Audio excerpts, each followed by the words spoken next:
Hello hi అండి అందరికీ. మీ పిల్లలకి చపాతి పెట్టినప్పుడు చపాతి లంచ్ బాక్స్ రిటర్న్ వస్తుందా? అయితే ఇలా లంచ్ బాక్స్ రిటర్న్ రాకుండా వాళ్ళు చపాతి మొత్తం కంప్లీట్ చేయడానికి స్వీట్ చపాతి ఎలా చేసుకోవాలి చూపిస్తాను. పిల్లలు చపాతి తిన్నప్పుడు ఈ విధంగా చేస్తే కానీ స్నాక్స్ టైంలో పిల్లలు మంచిగా తింటారు.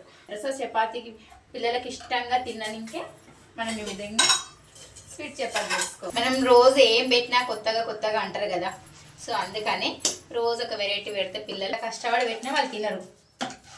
రోజు ఒకటేనా మమ్మీ బోర్ అంటారు. సో అలా కాకుండా ఇలా స్వీట్ చపాతి చేసుకుంటే మాత్రం పిల్లలు చాలా బాగా తింటారు ఇష్టంగా. ఈ విధంగా మనం వేసుకొని ఆయిల్తో కొంచెము కాల్చుకుంటామంటే ఈ వేడి స్వీట్ చపాతి అయితే రెడీ. పిల్లలకు చాలా ఇష్టంగా వేస్ట్ చేయకుండా ఈ విధంగా చక్కెర లోపల వేసుకొని సేమ్ మనం బొబ్బట్లు చేసుకున్నట్లే చేసుకోవాలి. చాలా స్వీట్గా ఉంటే తొందరగా పిల్లలు బాగా తింటారు. సో ఫ్రెండ్స్, నచ్చితే మాత్రం లైక్ చేయండి, షేర్ చేసుకోండి. ఇలాంటి చిన్న చిన్న వీడియోస్తో మళ్ళీ మీ ముందుకు వచ్చేంతవరకు బాయ్ బాయ్.